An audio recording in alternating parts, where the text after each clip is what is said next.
All right, good evening, ladies and gentlemen. Thanks for coming out to the inaugural lecture of this year's series. This year we're going to do, I'm titling The Ancients. So it's sort of those figures who have been sort of retrospectively, we have attached this huge cultural significance to. Confucius, Lao Tzu, Siddhartha Gautama, Vashna, Plato, a couple of other folks. And tonight we're going to start with Zarathustra, the founder of Zoroastrianism. And what I really want to explore is the continuing influence that these thinkers, their ideas, their cultural impact has on the world today. Why it's come about, what's necessary for that to happen, and then how it influences our thinking and our experience of the world many thousands of years later, sometimes in quite shocking and surprising ways. And so a good place to start with this is Zarathustra, who's sort of, in theory, the founder of monotheism, which we'll talk about. But one of the things to understand, or a couple of things, a lot to cover here, but one is, we have history, and one great definition of history is it's the remembered past. Right? It's the past that we remember. But the problem with history is there's a lot of it, and most of it happened a long time ago. Right? And so this sort of makes it tough to remember it. But we also have culture. And I think one way of thinking about culture is it's the history we don't need to remember. It's just influencing us whether we know it or not. The impact is there, it's profound, but we just don't know it generally. But we don't need to know it because it's sort of the water we swim in. It's what we do. We live in these historical influences, whether we know it or not. So we don't remember it, but when we encounter it, it tends to blow our minds. It tends to go, oh, this is where this concept comes from, and this is where these influences occur. For Zoroastrianism and the great Persian culture associated with it, I'll just give you two examples from intellectual history. One is from Goethe, who his entire life was interested in linguistics and language and philology, studied a little bit of Arabic when he was younger, some Semitic languages. His father said, no, there's no money in that, become a lawyer, which he did not do, thankfully. But later in his life, very much later in his life, he encounters a book of poetry from Hafiz, the great Persian poet, and it absolutely blew his mind. He called Hafiz the master and the holy one. He said, this. So he began to learn Persian. He started to renewed his studies of Arabic because he said, I want to have direct access to this great language, to these great ideas, to these amazing concepts. Similarly, Nietzsche, in perhaps his most profound work, Thus Spake Zarathustra, why does he choose Zarathustra? Of all the people he could have chosen to speak for in history, he said it's Zarathustra's fault. He blames Zarathustra. He says the culture we live in is Zarathustra's culture. And when he recognizes his mistake, because he's the one who made it, he'll be the first one to come back and correct it. And so this is why he titles the work. But both of these incredible thinkers and many others, when they encountered this theoretically foreign culture, Persian culture, and again, the Zoroastrianism is closely associated with it, across thousands of years, removed hundreds or thousands of years from direct contact, linguistically remote, of course, and yet they didn't encounter it and go, this is strange, this is weird, this is odd, this is foreign. They went, no, this is it. It resonated with them not because it was strange, but because it was familiar. Because it had the refined elements of what had come down in a much less clear, more muddied and watered down way. Here it is, the language of Hafiz, the ideas of these poets, of Ferdowsi, and all of this. And it just shocked them, and many others at the time. As soon as they started translating this, they were sort of like, wow, this is where it comes from. This is the origin. This is the beginning. And so this is the power of culture. They did not know they had been influenced by the incredible power of Persian culture until they went back and discovered Hafiz, who didn't need discovering, right? He was plenty discovered in his homeland, he just hadn't been discovered in the West. And what we discovered was the West was not the West. The West was sort of an outpost of Persia. We thought it was the West, that we were just sort of the frontier lands. That we just had forgotten we were an outpost of Persia. One way to think of Western culture, I think, is not horribly incorrectly as the sort of, benighted offshoot of the great Persian culture. And one of the founding elements of that is Zarathustra. So when you think of culture, think of it like there's all these elements that we don't remember are influencing us. We don't know it, but they are, whether we remember it or not. All this stuff comes from someplace. From 100 years ago, 1,000 years ago. In this case, 3, perhaps 4 millennia have passed since the age of Zarathustra, and yet, as we'll see, the power of his thinking has not gone away. If anything, it has been concentrated in many ways. So that's the history versus culture idea. And I really want to explore the cultural idea, of course, through the history. Second, why these few? Why do these few thinkers have such outsized influence? And of course, part of this is simply random. Happenstance of history. But you need a couple of things to make this kind of impact. One, you need to have been part of a civilization that lasted a long time and had a lot of heft, influenced a lot of people over a great geographic region and generally over a great deal of time. So you might have had great ideas, your culture might have come with great ideas, but if you're isolated and no one has access to it, no one hears of it, then you vanish. So we say that Zarathustra and Zoroastrianism is the original monotheistic religion. It's probably really just the first monotheistic religion that was attached to an incredibly world-spanning empire. And so it's the one we inherited. It's the one that has come down to us from, again, the power of the Persian culture, as we'll see. Another thing you probably need is literacy. Oral cultures last a long time and they last in very accurate form. So there's no problem with handing things down orally until you hit a certain scale. If you want your ideas to travel across linguistic boundaries or geographic boundaries or indeed chronological boundaries across time, it really, really helps to write them down. They last so much better that way. And it seems obvious, but oral culture was what sustained our civilizations for thousands of years. But what tends to come down to us and be remembered as history is that which was written. So this is part of what we're really going to be looking at. It's not just what's come down to us, but how. So when we turn to look at Zarathustra and Zoroastrianism, one of the things we have to remember is no one knows the exact dates. Probably Achaemenid dynasty, Cyrus the Great, Darius, Xerxes, all these happy guys, they were clearly Zoroastrian. If you look at the carvings that they left, which they left all over the Middle Near East and the Persian Empire, relentlessly they say, with the blessings of Ahura Mazda, the god of Zarathustra. So when you see that everywhere, you know that they are in part or in some Zoroastrian. But that doesn't tell you when it began. That just tells you when it achieved sort of state recognition.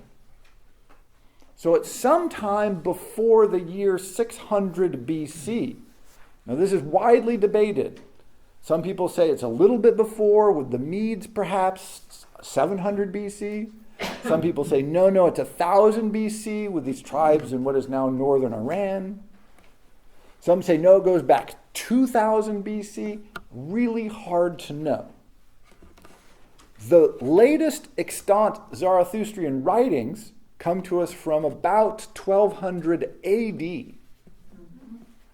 So that means there is at least an 1800 to 2000 year gap between the writings and the origins. We have a lot of archaeological evidence of the origins, but we don't have a lot of literary evidence until relatively late. And so back there in the midst of time, right, you're sort of 600 BC, 1000 BC, somewhere probably in there, until they get some more archaeological evidence and they'll change it. It looks like this person, Zarathustra, lived. And he came up with some truly astounding ideas, which I want to touch on. But first, let me go through the quick history of the Persian Empire here to help you understand how Zarathustra and Zoroastrianism had reach. If you look at the map here, this is the Achaemenid dynasty around 500 BC. So they had Egypt, Libya, the coasts of Arabia, modern-day Syria, all over the Middle Near East, up through the Black Sea. I mean, they were just everywhere. At the time, it was the largest empire the world had ever known, and it's still one of the largest empires that have ever existed. Truly astounding reach. And it lasted, where we say, 648 to 330 BC. So the first version of this lasted for a couple of hundred years, centuries. And we know this from the Greeks, by the way, which we'll talk about. You have to be leery when you only learn the history from the enemies of those people, right? If you only learned about the United States from the North Korean newspapers, you would have a very different understanding of who we are. And that's sort of what you get in the Greek world. You get the North Korean version of the Persian Empire. And then they're overthrown famously by Alexander the Great, who in Persian history is not really considered that great.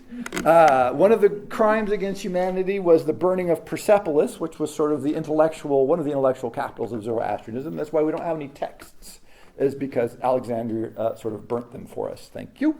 So then Alexander gets booted, or the remnants of the Alexandrian program get taken over by the Parthians, and they sort of resurrect Zoroastrianism. It never really went away. I mean, there was just this patina of Greek culture over the top of a Zoroastrian substrate. And they roll for about 450 years, till about 224 AD. And then they get run into trouble and shrinks down a bit, and then they get taken over by the Sassanids. And the Sasanian Empire does a real big sort of push to reintroduce Zoroastrianism. They sort of became Zoroastrian fundamentalists. And so they did, generally, historically, people consider them to have done great stuff for resurrecting Zoroastrianism, but also sort of damaged it by being sort of vicious Zoroastrians, which was not at all in keeping with, it was sort of like super aggressive Quakers. Right? It was like this, be a Quaker will kick, it doesn't work, right? And so people have Zoroastrian scholars have the very mixed feelings about the Sasanians. Because they did some good and they did some not so good. And then, of course, the Sasanian dynasty lasts right up until the Islamic wave sweeps through. But this is not the end of Zoroastrian influence, because as many scholars have pointed out, Shia Islam, which is the Islam of most of Iran and many parts of the Middle East, is heavily influenced by Zoroastrianism, as in fact is all of the Islamic culture, which we'll talk about a little bit. So here's the reach. So just in that period, right? I mean, this is a huge 1,000-year, 1,200-year span of time over this huge geographic region. So that's one reason it had influence on us. It's because for over a millennia, people who were practicing Zoroastrianism, thinking this way, recording these thoughts, covered much of the known world. Further, this is the Silk Road.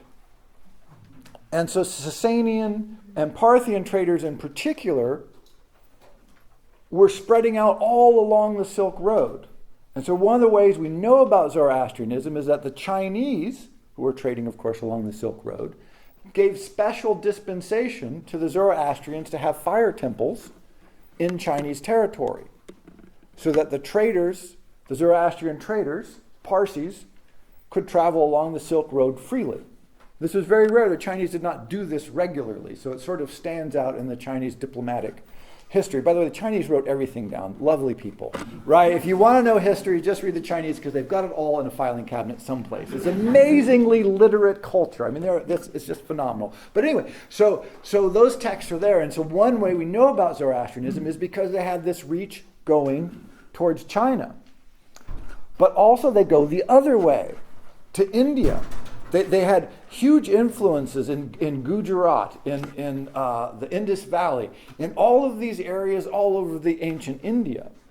And so if you look at the map of the Silk Road, which is reproduced, but I thought one map was enough, and imagine that this is the chart of the spread of Zoroastrian ideas, you'll realize that they just went, wow, all over basically the known world, from China to India, the Mongolia down.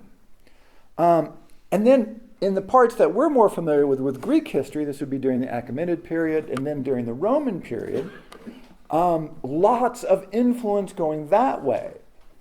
Many of the Greek philosophers and scholars and scientists that we know went to Persia, studied in Persia, had dealings with Persia, looked to Persia as both the great enemy and the great desired font of learning.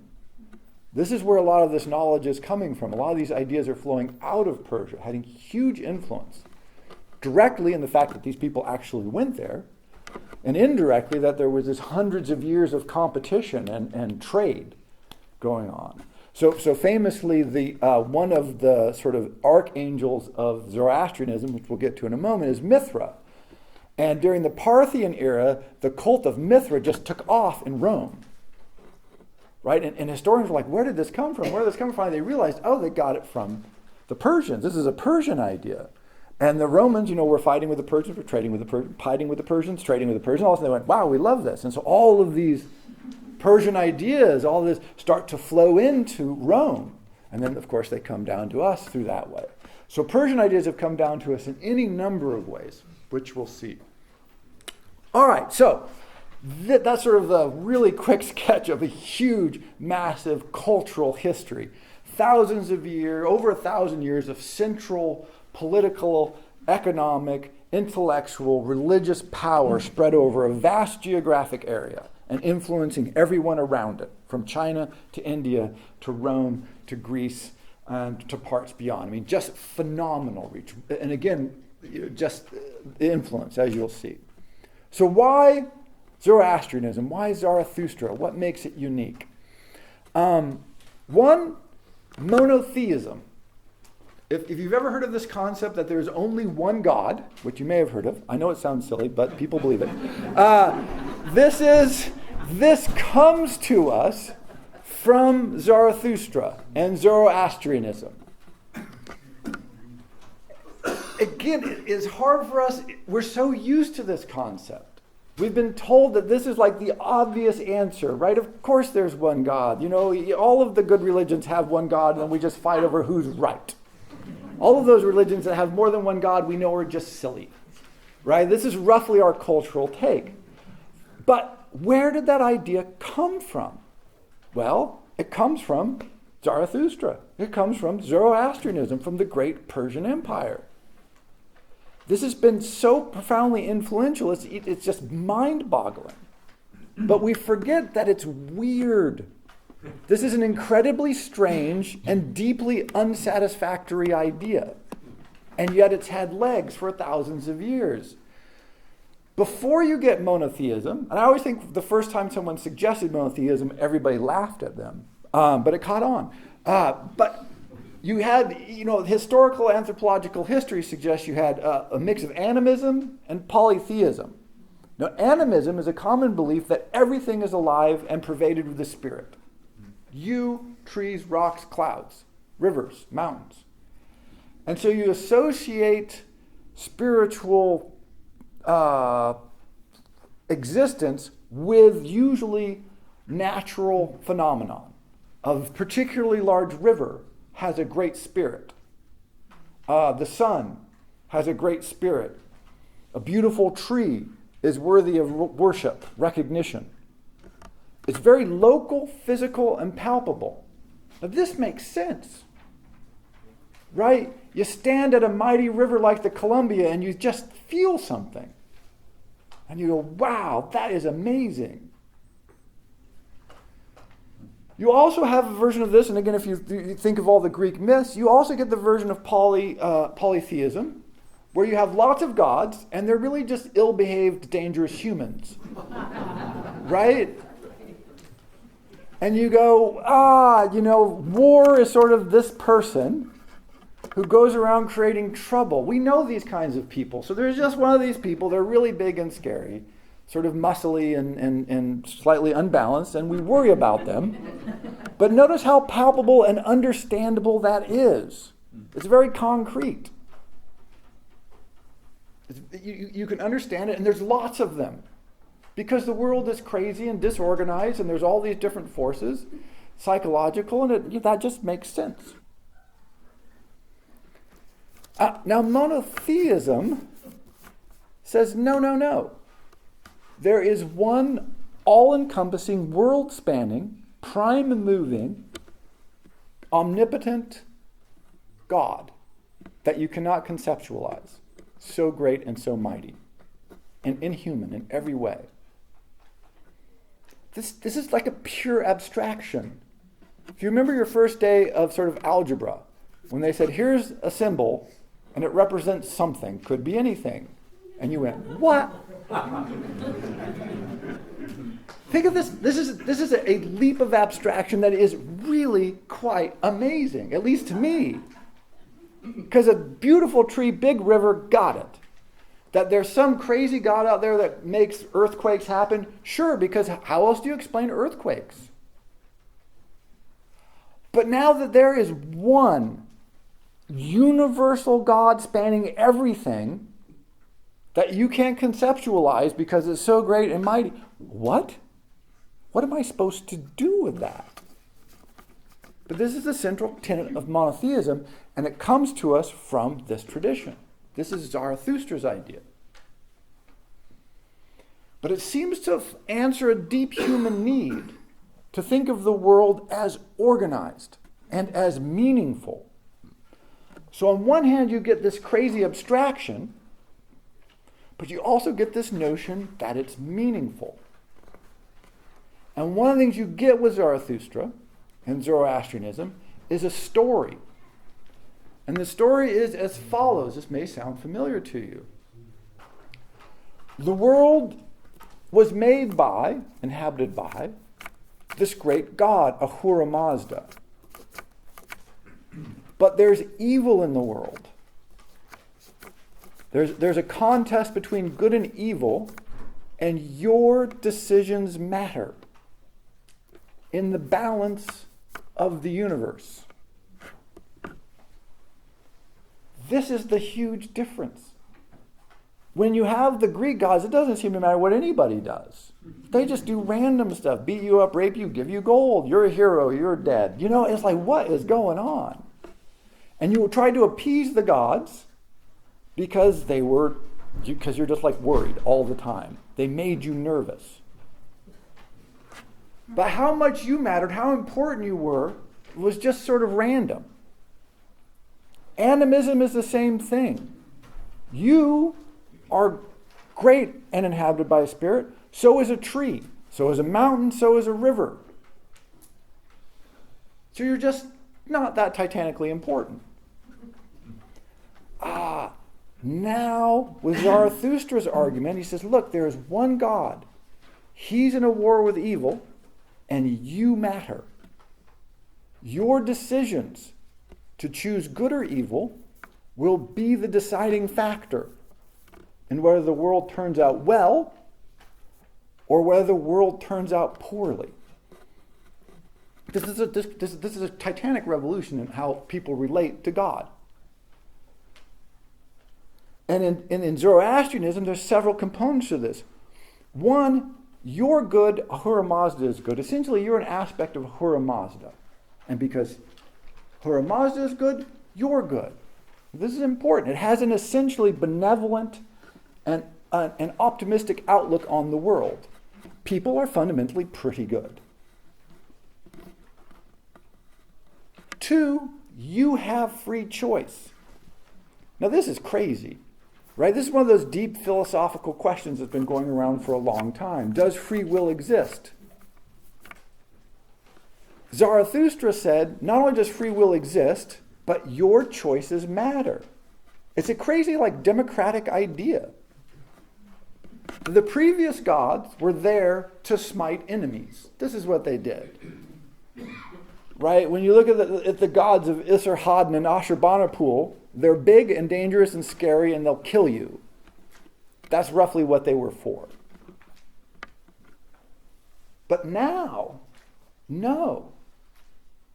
God is on your side. Are you going to be on God's side? That's the question. You get to choose. You matter. This is a huge promotion for most of the humanity on earth. From being just irrelevant slaves to actually mattering to God. That's astounding. You can see the attraction here. From people telling you, you don't matter, you're probably a slave anyway, to, you know what you do really does matter. People seem to like this idea. Along with this is we're spiritual beings. Our physical beings are much less important than our spiritual content. This is one of the central lessons of Zoroastrianism. This may sound familiar to you, by the way. Right? This earthly drab garment that we wear is not what matters. There's this eternal, immortal element to us. Many, many polytheistic religions and animism, as far as I know, never thinks this. They don't say there's an eternal part of you. They say, well, you die, you become one with the great earth. You join the mountain. No, you stay whole when you die in Zoroastrianism. You, as an entity, is continuous, essentially immortal. This is attractive, by the way. This is a great idea. I don't want to die. I want to continue to be me. As much as I might dislike myself and have doubts about myself, really, I don't want to go away. Right? That sort of nagging sense of let's be there forever. Now we are. You don't just fade into the great river. You go on. But the question is, how do you go on? Day of judgment. Now, if you've been good, you go to a man with a book who has written down everything you've done. This may sound familiar to you.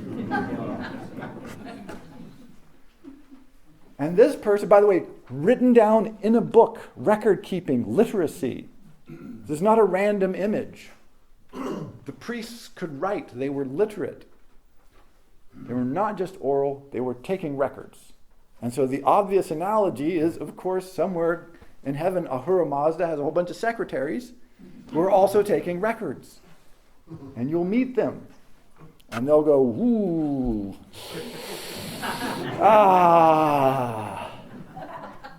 Now then, Right? This is, by the way, this is where this idea comes from. I mean, everybody knows this, right? You go to the pearly gates and Paul or somebody, Peter has a book and yes, this is not Christian. This is Zoroastrianism. This is Zarathustra. This goes all the way back. There's actually several versions of this. In other versions, you go for a narrow or a wide bridge. Right? Is it a narrow bridge that you fall off to? Now, if you're good, you go to, not surprisingly, a version of heaven. And if you're bad, you go to a version of suffering. But again, Zoroastrianism, an incredibly benevolent religion, says that's temporary.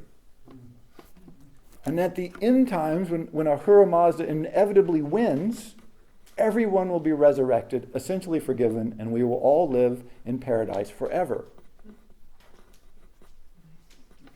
So this narrative of good and bad, you're going to be judged, you have an immortal soul, you will be resurrected, you have an afterlife, there is one God, he has one prophet, his name is Zarathustra, of course. That all of these things, how much influence has that had on our culture? I would say a little teeny tiny bit.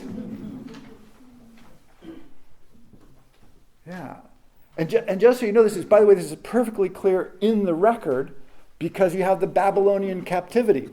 So the Jews get their temple smashed and they get kidnapped vaguely to Babylon.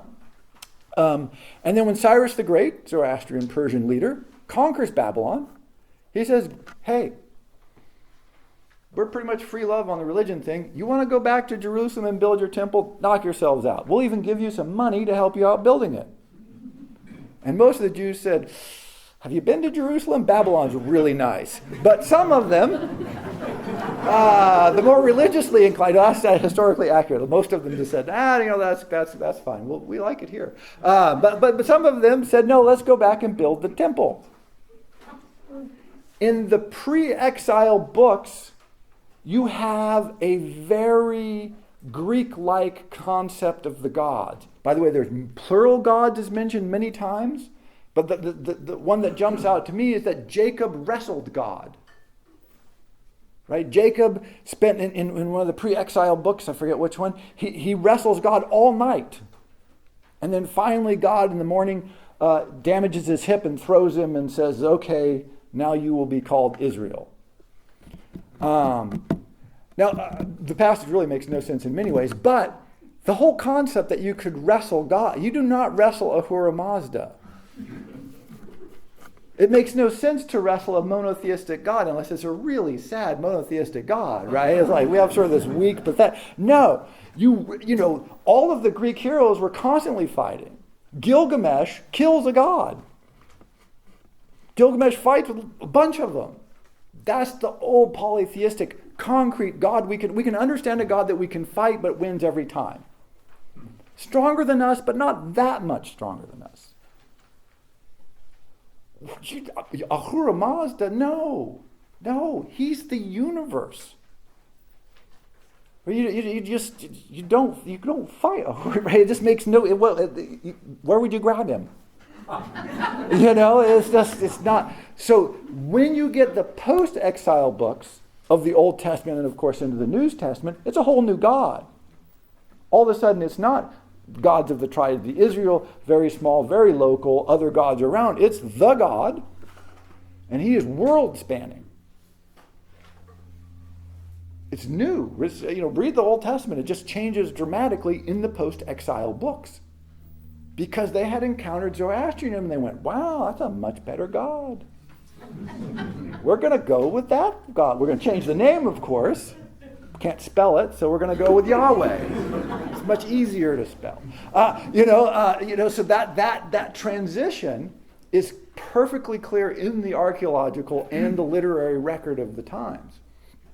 And so this influence comes directly there, but then it also comes to us through the Greeks, right? Many people have noticed that the New Testament reads a lot like Plato. Right? It's sort of, if you take Old Testament and introduce it to Plato, what you get is the many elements of the New Testament, but many of those elements come from Zoroastrianism, this notion of eternal, perfect forms. This is Ahura Mazda. So monotheism, I mean, we could just go on and on about that, but so that concept is really strong. Good and evil. This is one of the great things about reading old texts. Many of them have no, what we would consider clear moral conception at all. And we're always like, well, what is the lesson here? Because who's good and who's, and what are the more, see that concept, that's because that concept wasn't there. They don't have a concept. They have strong and weak, perhaps just and unjust, preferable and unpreferable. They knew this isn't very good and that's much better. But the notion that there's this spanning sense of good and evil just did not exist. By the way, this is why Nietzsche entitled his book Beyond Good and Evil. Let's get the hell beyond that. We used to not be there, then we got it from this. So if you've ever in your life thought, wow, the world is sort of divided between good and evil, right? How influential is that thought? But by the way, it's a very, very lazy cultural thought tool. It really is. It's not all the philosophical reflection, not just Nietzsche, but many have. As you think about it a little bit, you realize that dividing the world into good and evil just isn't that helpful in some ways. It does oversimplify things a touch, right? And so there are problems with this, but nonetheless, that power is there. that sense, that desire that we have to just tell me what is the good people and the bad people. What's the good thing to do? And anytime we can't work that out, we're just like, oh, I feel so stressed. I don't want to think about it. If I don't know what's good and bad, I get confused. And so this is where this is coming from. The notion that we are spiritual beings. We love this idea. There's more to us than just this physical, materialist incarnation. There must be. We have this sense very strongly. Now, that was not invented by Zoroastrianism, but it was mated to this monotheistic world-spanning God. So now we're not just, by the way, spiritual, like a tree or a rock. We're spiritual in the sense that we're part of God. The linguistic evidence suggests strongly that the Zoroastrians probably borrowed this from the Vedic Hindus, right, from the early Vedic texts. Some of the language is very similar. So it's like, yeah, that looks like they probably incorporated that. But it is this powerful concept. I am not just spiritual, I'm specially spiritual. I'm a piece of God incarnate in the world. Of course, the notion of God made flesh is a silly one. No one would go for that, right? Yeah. So that's there. So that one is very popular and has been with us for a long time. And of course, because of that, we matter. And that's the one we like a lot. We really, really do matter. We're more important than trees and mountains and rivers. Those are important and valuable and good. But we're special. We're above the natural world. And one of the recurrent themes that you'll get from Zoroastrian texts, by the way, it's the Vedas, or the Gathas, Avesta Gathas, or the key texts. The Avesta is the big sacred book, which is, like many sacred books, an incredible mess, because it's been accumulated from pieces over centuries from leftover. But the core of them are the Gathas, which seem to be the texts that are directly attributable to Zarathustra at a 2,000-year remove, right? So it's tricky. But one of the things that comes over and over and over again is the world is good and is here for us to cultivate, right? We are part of the natural world, but we have dominion over it. The waters are for irrigation. The land is for tilling. The animals are for domestication. That this is a central to the world is good and it's here for us. But it also puts us obligation to treat it well, which we'll talk about a bit. So part of this is, so life is good. In fact, life is supposed to be good. Again, Zoroastrianism has this very strong impulse towards life is good. It's an upbeat, optimistic religion as you read through it. There are problems. There's evil in the world. We'll talk about Ahriman, the spirit of evil. But mostly, life is good, and if we're good, life is better. And the better we are, the better life becomes. And that's what Ahura Mazda wants. You know you're living well because your life is good. Because that's what Ahura Mazda wants. So the better your life is, the better you feel, the better your community is doing, the more you know you're living within the will of Ahura Mazda. The less good, the less pleasant, the less beneficent, well, you've gone wrong someplace. And so that makes Ahura Mazda kind of upset. But he doesn't smite people, he just kind of goes, oh, it's too bad. Right? Do better. And then, of course, the whole idea of this continuous afterlife. Now, there's some debate about whether there's any reincarnation. It looks like originally there was not.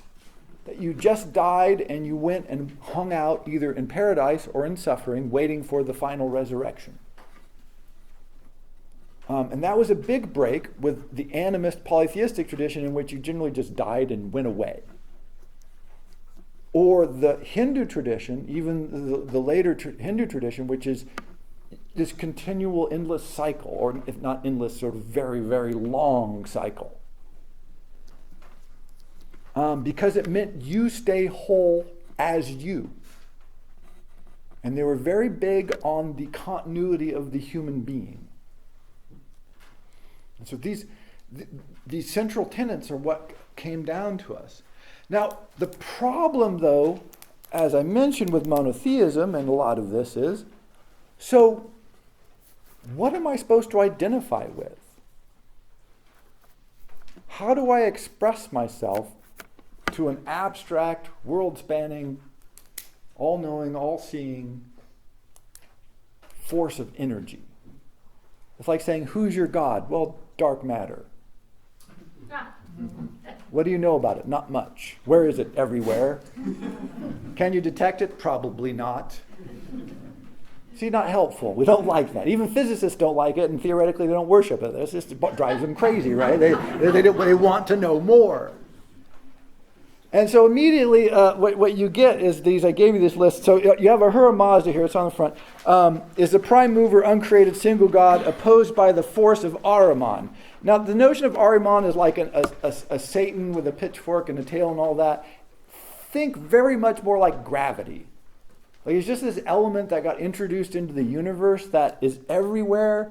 It's not really, most of the time, seem to be referred to as a like conscious being that, Faust might call up and make a pact with. Much more just like a continuous sort of pressure or presence or possibility. Like I said, sort of a gravitational force. But so they have archangels. And this is where people tended to identify. They didn't worship them, but they were manifestations of Ahura Mazda that you could kind of get your hands on intellectually, emotionally. So you had, there's a bunch of them, by the way. This is not these are just some of the big ones. And no one agrees, by the way, on who all of the main ones are. So, again. But you have Vohu Manu, which is the good mind, is the translation of that. But he presides over cattle. You'll notice there's a very strong agricultural theme that will develop here. Asha Vashishta, highest Ashta, presiding over fire. Now, fire is the symbol of Ahura Mazda, perfect light. It's this abstraction. The fire is the concrete representation of the all-pervading force and light that is Ahura Mazda. Zoroastrianism does not worship fire. They aren't fire worshippers. But fire is the symbol of what Ahura Mazda is, the light of the universe, if you will. Right? You may be familiar with this language again, by the way.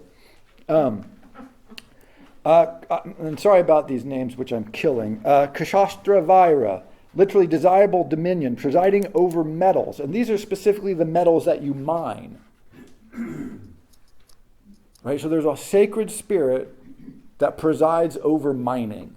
Right, it's a very concrete, good thing. Cattle, fire, mining. It's not abstract, right? Spinta, literally a holy devotion presiding over the earth, and this is the earth in the sense of cultivated earth. There's a great passage in the Avesta where one of the early founders of the Zoroastrian tribe, Ahura Mazda comes to him and says, settle and prosper and multiply, and he does, and then we get a lot of people and a lot of cattle, and they say, we're out of land. And the archangel comes down and says, here's more land, sixfold increase in land. And so they fill that, and the archangel comes down again and sixfold increase in land, more fresh water, more pasture for your cattle, more arrow. And this happens over and over, a bit relentlessly actually, until the earth is your dominion. This is the endless increase.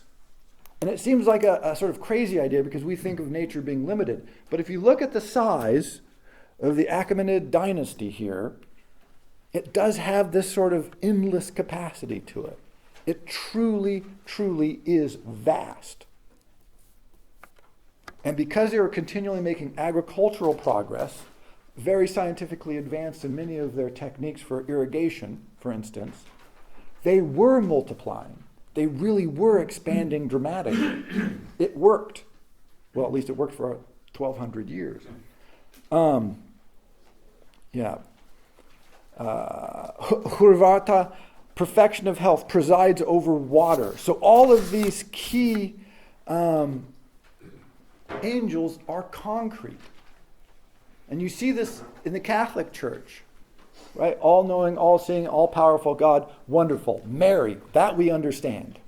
Saints, let's get some saints on the scene. Because what do you do with this abstraction? Right? It's really tough to get your hands on. In the Protestant tradition, we've had this problem for years, in the Catholic tradition. Is Jesus God? Well, yes and no. How many gods do you have? One, or two, or three? Right? But it's understandable because, again, it's just, we want a God made flesh. We want something we can grab onto.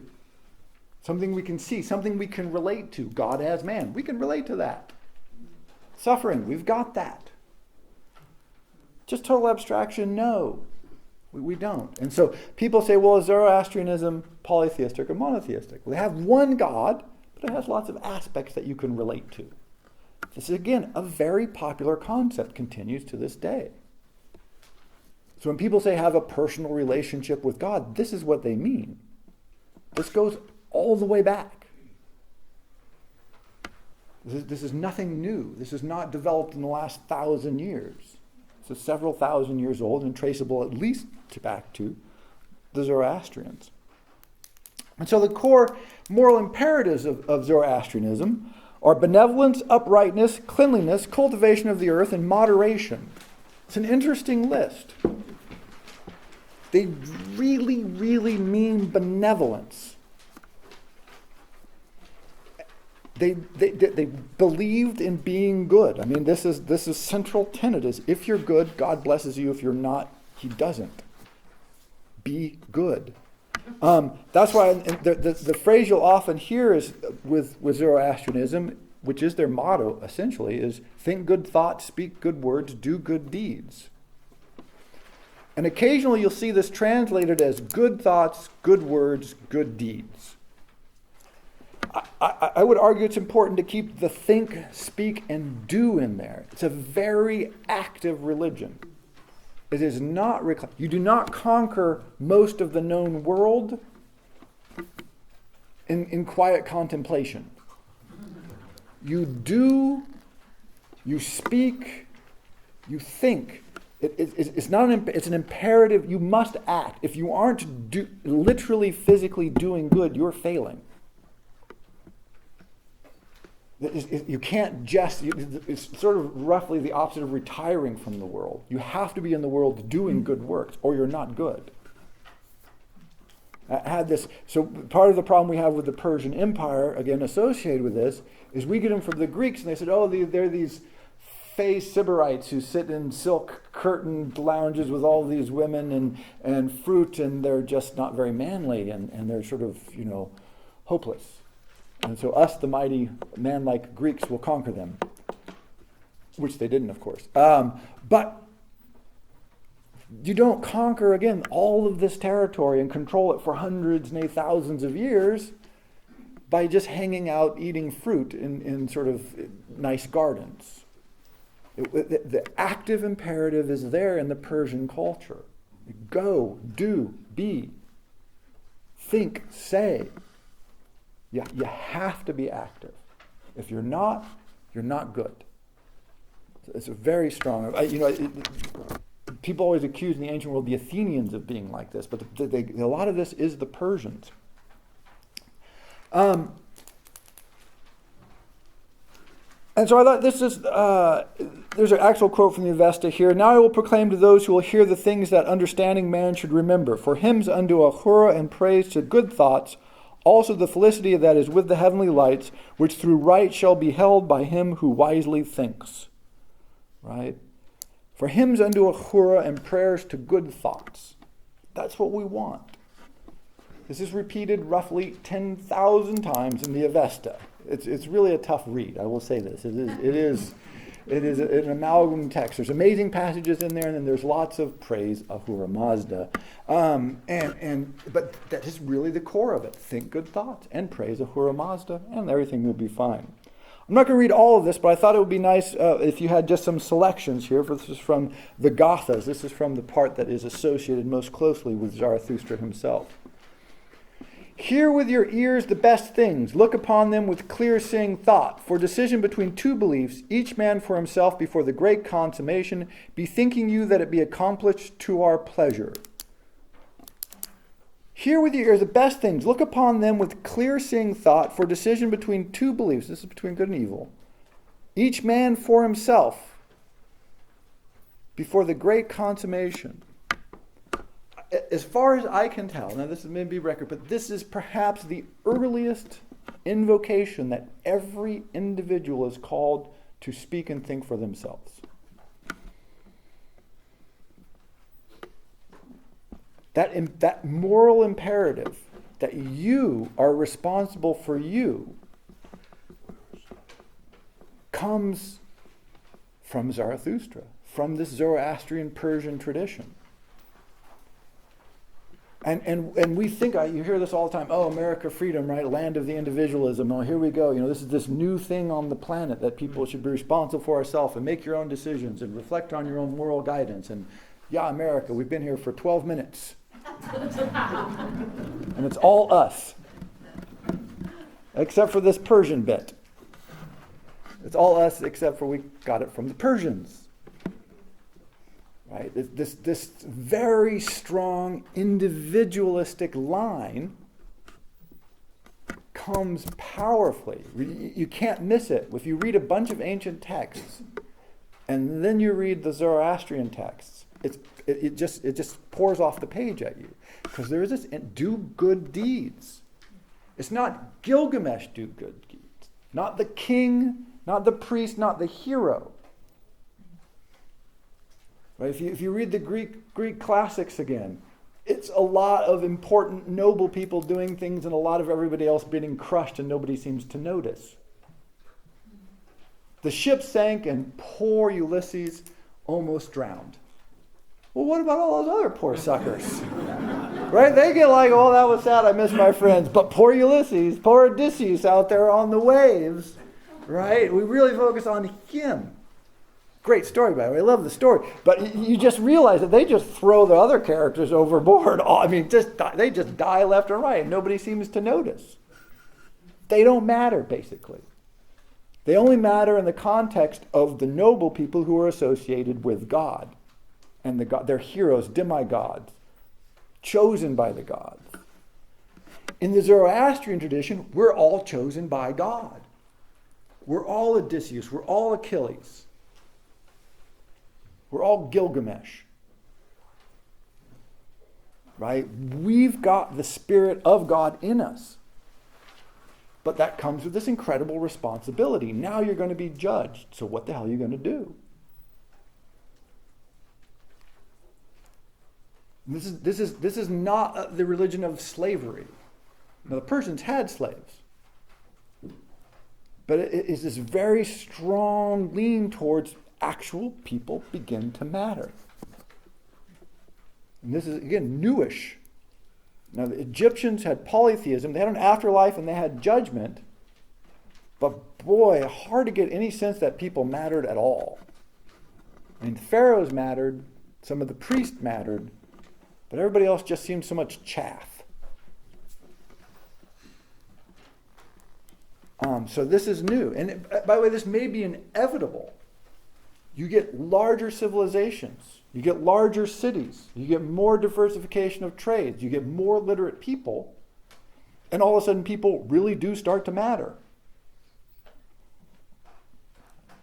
It's much easier to be this sort of autocratic, all-powerful, all-knowing, all-seeing king when you don't need metal workers. And then they go, oh, make those guys go. And they're like, well, we better treat them nice. Because they know how to make metal, and we really don't understand how to do that. Oh, okay, we're sorry. We like you. Here, have some money. Right? I mean, it's just sort of, the balance of power is starting to slowly shift as you get this diversification. And so all of these forms have come down to us. And like I said, we've just forgotten. And now the two primal spirits who reveal themselves in visions as twins are the better and the bad, in thought and word and action. And between these two, the wise ones choose aright, the foolish not so. choose the right and be wise. Choose the wrong and be a fool. Not surprisingly, lying was one of the core bads. Speak good, speak well, speak true. Even the Greeks had to give to the Persians the fact that they were really big on keeping their oaths and telling the truth. To the point of almost obsession. They just really believed in this. You did what you said you were going to do. And you meant what you said and you spoke true. This is, by the way, this is who Mithra was. Mithra was the god who or the archangel who made sure this happened. He was the keeper of oaths. And if you broke your oaths, you had Mithra to answer to. So these sorts of imperatives are upon us. And if you go all the way towards the end of this passage, like I said, we can't read it all, but I just give you a taste of the Vesta. If, O ye mortals, ye mark the commandments which Mazda hath ordained, of happiness and pain, the long punishments for the father of the Druge, which is sort of the evil ways, or the evil ones, and blessings for the followers of rightness, then hereafter shall it be well. Do good, and you will be well. Do evil, and you will suffer, but you'll suffer now. This is another aspect of this.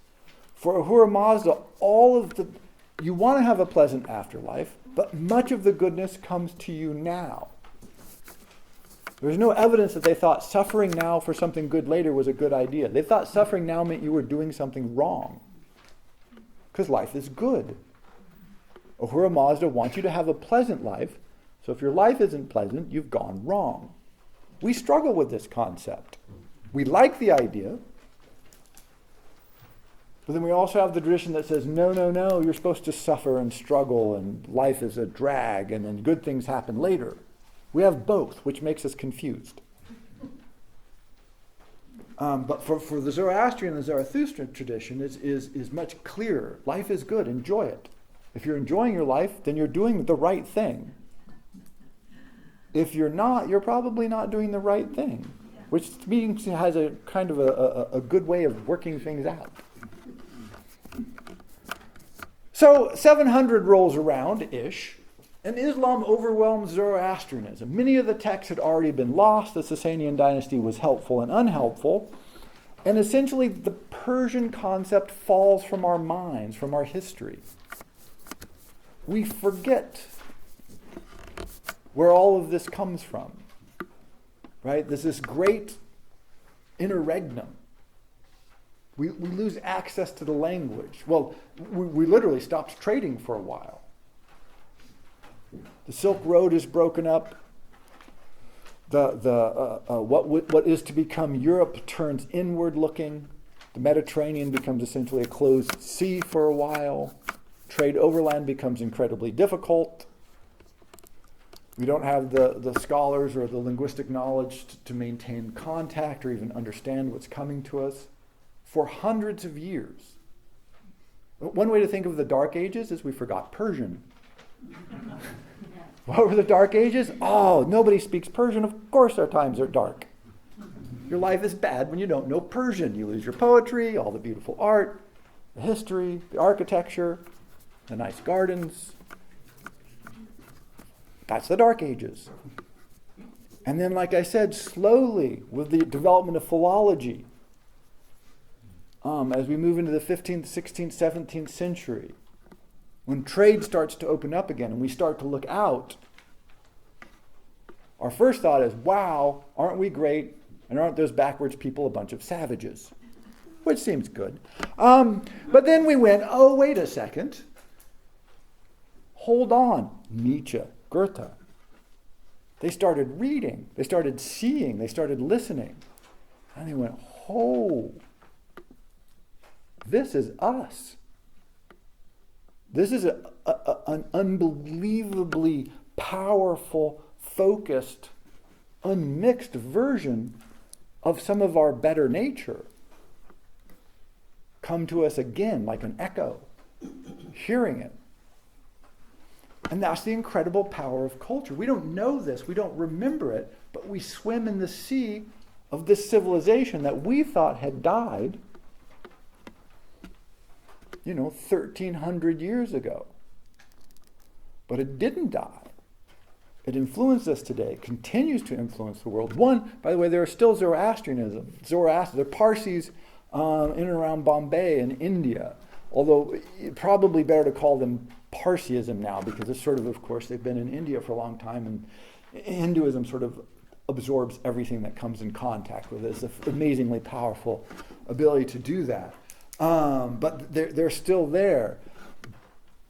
More importantly, I think, is the strong influence, some of which we've talked about. But I said, if you look at Iran today, the homeland of the Persian, they still speak a version of Persian, by the way. Farsi is a Persian. Afghanistan, parts of Pakistan, hundreds of millions of people still use a living language. It's not a dead language.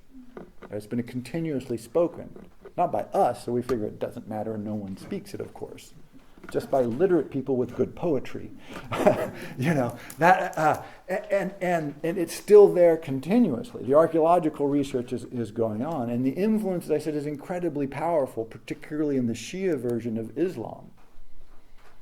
A lot of the notions of doing good works, of benevolence, of charity, that are associated with contemporary Islam are strongly drawn from the encounter with these Persian civilizations.